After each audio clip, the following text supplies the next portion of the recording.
ñu ngi woon ci politique peut-être dinañ dugg ci social ak Mouhamed lu jëm ci recomposition sànq Mouhamed laal na ko ñenn ñi di wax alliance électorale ñenn ñi di wax peut-être alliance politique nan nga yaakaaree ne ëllëg tey mën nañu xaar coalition PCS Jëngu Tabax ak benn parti wala benn coalition par rapport aux élections yi di ñëw. Bon ñun déjà dañuy taxawal suñu coalition élection locale c'est au cas par cas dañuy xool koñ bu ne ki ñu fa am comme candidat ñu comparer ko ci yeneen gaaw opposition bi am ak ci population bi bëgg ñu def combinaison yi kooku moom amul werante ñun loolu la ñu bëgg bu ñu demee ba législative am te dafa war a am il faut ñu respecter calendrier électoral bi ñu fexe ba opposition bi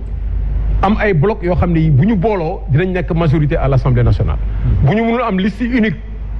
de l'opposition nekk majorité à l'Assemblée nationale ñu am ay bloc yoo xam ne ku ci nekk di nga am groupe parlementaire boo xam ne dinañu mën a peser ci Assemblée nationale ñun loolu présidentiel nag bu jotee présidentiel ku nekk da nga am sa schéma ak sa peuple koo xam ne kii wóolu nga sa bopp ne da nga bëgg a nekk candidat présidentiel nga présenté wu boo gisee keneen ku la doy nga jàppale ko. nga jàppale ko le parti démocratique sénégalais taxawal benn plateforme wala boog bëgg ko taxawal plateforme qui regroupe toute l'opposition on peut s'attendre tey peut-être sa coalition bokk ci boobu plateforme. non loolu yëguma ko ñun daal yëguma ko. dañu wax rek am nañu ambition bi. en fait waaw xam nga ambition moom bu ñëwee rek dinañ ci waxtaanee ñun moom duñu. mais bu taxawoon tey ndax noppi ngeen pour dugg ci biir. ma ne non ñun duñu raisonner noonu. ñun daal lu ñëw la ñuy xool analyser ko. li ñu mënul d'accord daal mooy mburoog soow bu ñu suukaree kaani waaw mburoog soow bu ñu suukaree kaani ñëw ne mburoog soow la fekk saa yi xam nga dafa am ñoo xam ne bu ñu waxee bu ñu la jaayee ngelaw sax ne la or la da nga koy jënd boo ko jëndee ba pare ba dugal ko sa poste nag ngay doo nga xam ne amoo dafa mel ni président ba léegi mënagul muñ li sa sekk dem mais léegi lan moo tax yow mën nga ko muñ waaw defal nag yow lu tax mu amee ñu jógee ci pouvoir bi dem opposition ñu tàccu leen et que yow mos nga tàcc ku jóge waaw déet non souvent bu ñu jëlee exemple Thierno Alassane Sall ci pouvoir dem ci opposition ku jógee pouvoir dem opposition mais Thierno Alassane Sall bi nga mais loolu laa lay expliquer le problème le problème c'est pas le mouvement lan mooy problème bi mooy lan moo sabab mouvement bi xam nga wolof dafa ne lu yëngu rek lu ko yëngal ko ëpp doole le problème mooy du jóge fii dem fële Thierno Alassane Sall dañu ko jox benn accord ne ko signer mu ne leen accord bi dëppoowul ak intérêt Sénégal daal di bàyyi waaw kooku dans l'histoire du Sénégal mos ngeen ko gis mais kooku yéen ñëpp ko war a respecter li mu defoon ci pouvoir beeg li mu fa defoon yëpp moom moo ko assumé mais le fait que mu jógee fa pour ces raisons là mais loolu dafa nekk lu ñu war a tàccu mais boo ñëwee ci pouvoir nekk fa di xalam déglu rek non déglu kooku maa ngi ñëw ci moom gis nga nekk ci pouvoir di xalam ba ñu dàq la ne la am nañu keneen ku la dàq xalam nga ñëw opposition commencé saaga dañ lay déglu rek boo demee ba ñu wóor li ngay def c'est sincère chez toi ñu ànd ak yow liggéey parce que ça renforce l'opposition mais du ay chapelle dañuy xool nit ki yan idée lay défendre est-ce que waxam dëppoo na ak jëfam ñun engagement boobu la ñu jël Sénégal du ñu wax lu dëppoowul ak suñu jëf du ñu wax loo xam ne lii boo ëllëgee dañ koy jël weddi ko mën nga juum de wax dara juum weddi mais sànq da nga ne président dafa càng peut-être dafa bëgg Idrissa Seck gàgganti ko rek waaw mais d'accord naa loolu xam nga bu dee da ngay gàgganti da nga naan bu ñu ñëwee lii la ñuy gàggantegle waaye nga dem gàgganti dem conseil économique et social moom wax na ko kat déglu rek li ko fa yóbbu kat wax na non attends gis nga mburoog soow bu ñu suukaree kaani boo waxee dem na ba ne mburoog soow l'institution conseil économique social environnemental ndax da ñun on a supprimé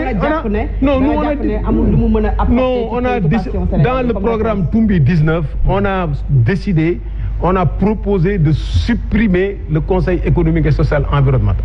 on met benn collège 25 membres ay kàngam yoo xam ne dinañu consulter état bi dina leen consulter obligatoirement si yenn dossiers ñu joxe seen xam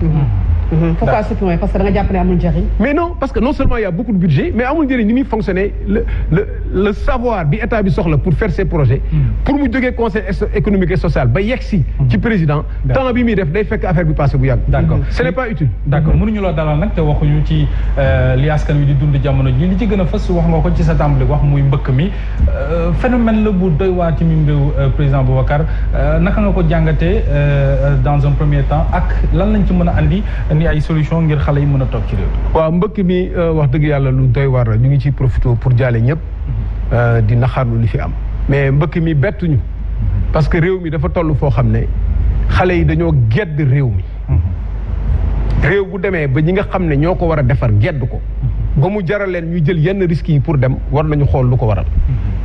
parce que li ñu war a def pour créer emploi yi defuñu réew moo xam ne bii produit agricole nga am ko mënoo ko transformer nga dem di ko jéggaane kooku du dem réew moo xam ne bii sa agriculture mënoo béy dundee mënoo béy jaay mënoo béy weccee mënoo béy soppi mënoo béy denc kooku gis nga li xew ci àll bi pêche bi wax naa ko sànq gis nga ko dañuy dem ci àll bi amatuñu sax jën da ngay dem ci àll bi ba sonn ba ci géej gi mënoo am jën waaw gis nga tourisme bi nu mu demee kenn ñëwatul parce que dañu jël fi ñu war a def exonération pour tourisme bi defuñu ñu jël exonération yi di ko jox ñeneen pour yeneen projet yoo xam ne amul njëriñ artisanat nga xam ne mooy dundal réew mi ñun ñu am ci proposition office sénégalais de l'artisanat avec 350 milliards amul benn financement bu taxaw bu ñuy defar artisans yi avec un système revolving bu ñuy fay waaw kon nag ce n'est pas étonnant que nit ñi bañ a am liggéey bu ñu amul liggéey nag lan la ñuy def dañuy toog ci koñ yi rek di waxtaan dañuy jéem a wuti feneen donc bu ñu demee ba ñu mbëkk ba ñuy génn réew mi ak mu am benn risque ñun tuddewuñ ko sax immigration clandestine ñun on parle d'exil macabre loolu c'est la responsabilité de l'État mënuñu reprocher parents yi parce que boo bëggee sa doom tekki il faut lu nekk nga def ko am na ku ma wax fan yii ne moom machine am la jaay lépp lu nekk def na ko pour doomam mun a def mais taxawaayu état bi ñu bari gis ne parce que état bi amul politique non dégg nañ leen xam nga ne dafa am loo xam ne bu xewee doo mun a wax lu bare parce que yow da ngay xool sa responsabilité immigration clandestine pour dindi ko fi da ngay mot mën maandu mot mën maandu politique immigration da ngay fexe ba nga waajal leen former leen négocier ak pays yi nekk foofu ñu jël leen nga négocier seen condition de travail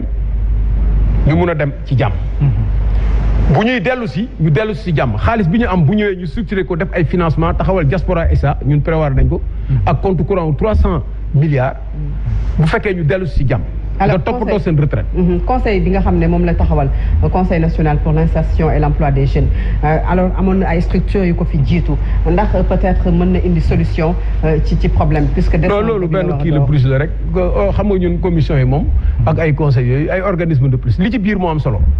aujourd'hui lii di créer emploi du ay conseil c'est l'investissement mais xaalis boobu mënuñu ko jël parce que dañu juum ci fi ñuy jëlee xaalis bi parce que da ngay leb benn état du la lebal xaalis ne la dugal ko ci immigration fi ñu lay lebal xaalis ci infrastructure yi nga koy dugal pour ñu mun a rembourser wu la jël seen entreprise liggéey loo leen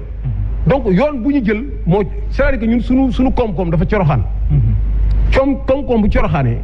au début boo joxee ndox sax mun na jàll mais fii dafa coroxaan ba affaire bi commencé càng ba ñëpp di sëqat. c'est quoi la solution lan mooy solution bi mooy il faut d'abord ñu changer fu ñuy jëlee xaalis bi d'abord partenariat public privé am na lu ñu ci def ñoom nee nañu 14 000 milliards lañu soxla dinañ def 39% muy 5 700 milliards tuuti na ñun dañu proposer 4 000 milliards ñu def ko battering pour les investissements partenariat public privé ñu ubbi ko ba nga xam ne képp ku mën a ñëw bu ñu ko analyser ñëpp mën ci dugg y compris privé sénégalais ñu def réforme ci exonération yi def réforme régie financière yi def réforme numérique yi def ay blockchain yokk transparence bi boo ko defee di nga am xaalis bu wóor ba pare nag nga jublu ko ci secteur yi ma la wax ba pare nag jëfandikoo ko ci secteur yi ma la wax coow li moo fi ne programme bii ñu taxawal ne programme de redressement la fii ak at dinañ toogaat affaire yi mettiwul daal mettiwul alors yooyu non mais wax dëgg yàlla nag man it mag laa tuuti te am na lu ma liggéey nag loo xam ne man dama ko yàgg a defal ay réew la moo tax mënul fexe ba ma ne man li may liggéey waaw li may waxee nii parce que ku yàgg a joow la ku yàgg a jow xam nga faute day décrire faute ku yàgg a faute ak yàgg a volonté la ci nguur gi wala mais c'est-à-dire que dafa am loo xam ne bu fekkee yow li la jiital du njëriñu réew mi parfois da ngay jaar ci yoon yoo xam ne yi baaxul ñun lii ñuy def dañ koy defal ay réew dañ koy defal réew muy dox ñu laaj ñu fan la ñuy jaar ñu ne leen fii ngay jaar pour am 3 milliards de dollars fii ngay jaar pour def lii ñu jaar fa mu dem fa ñun bi ñu njëkkee def fii Sénégal premier budget bi ñu def sans accord de pêche yi c'était avec l'excellent Makhtar Diop qui m'avait nommé d'ailleurs directeur général des douanes sans me connaître on a fait un budget sans les accords de pêche parce que pour faire le repos biologique réew mi war nañ ko defar am na cadre yu ko mun defar même ci biir APR. même ci biir opposition bi. est-ce que newul casquette politique bi ngeen di àndaale ñoom loolu la ñuy ragalaale. waaw mais loolu tax xam nga ñun man amu woon casquette politique. mais bi ma amulee casquette politique aussi dañ ko ragaloon. parce que man yàgg naa joxe ay conseils. yàgg naa expliquer ne jaar leen fii jaar leen fii. mais léegi bi ma demee ba xam ne loolu doyatul te man réew mi laa gëm. ma bàyyi casquette beeg avantage yi ci nekk yëpp. daal di démissionner. daal di def retraite anticipée inspection démissionné poste yi ma yoroon yoo xam ne nanguwuñu ko politique ma dem opposition léegi am naa suma liberté pour expliquer ëllëg nag bu ñu ma tegee ci jaat war ma yóbbu dinañ ne Boubacar Camara mii day wax dëgg yàlla defoon na wareefam man loolu moo ma intéressé leneen li ci des yëpp intéressé ma man sama diggante ak sama réew ak sama diggante ak yàlla lay xool alors nga nekkoon ku jege Karim Wade aujourd'hui ba tey peut-être kenn amul ay nouvelle am ndax am nga dara ci information ci bu weesoo parti démocratique bu Sénégal ñi am xibaaram ñu bari ci sénégalais yi xamuñu d'autant plus que nee nañu moom la ñu conservé mu nekk seen candidat lan nga nu mën a wax waaw xam nga man mi sax waxoon nañ ma fi may plan B Karim wax ko fi lu yàgg ñu mujj bàyyi ko xam nga risque boobu c'est réel Karim Wade dañu liggéey ci wàllu état mu nekk liggéey bu rafet mu pare mu dem defi politique ma defi politique bi may def politique bëggoon na naam ñu ànd ma ne ko mënuñoo ànd pourquoi parce que option bi ma am sama programme bokkul ak man li ma gis ñoom ñuy def ànduñu xaw na sax yàq suñu diggante xaw na ko sax yàq parce que dem nañu ba pratiquement daawuñu waxante sama benn xarit moo mujjee woon ne ma sawaay yéen tamit comme politique bi jeex na kay léegi xanaa di ngeen nuyante tabaski bi ñu nuyante wax léegi bu ñu waxtaanee affaire professionnelle la ñuy wax mais loolu yéen man ñëpp laay waxal Macky Sall mii di wax sama frère la ñoo bokk Fatick bi ma koy xam waa PDS xàmmewuñ ko sax ci biir nit ñi ma xam ko xam njabootam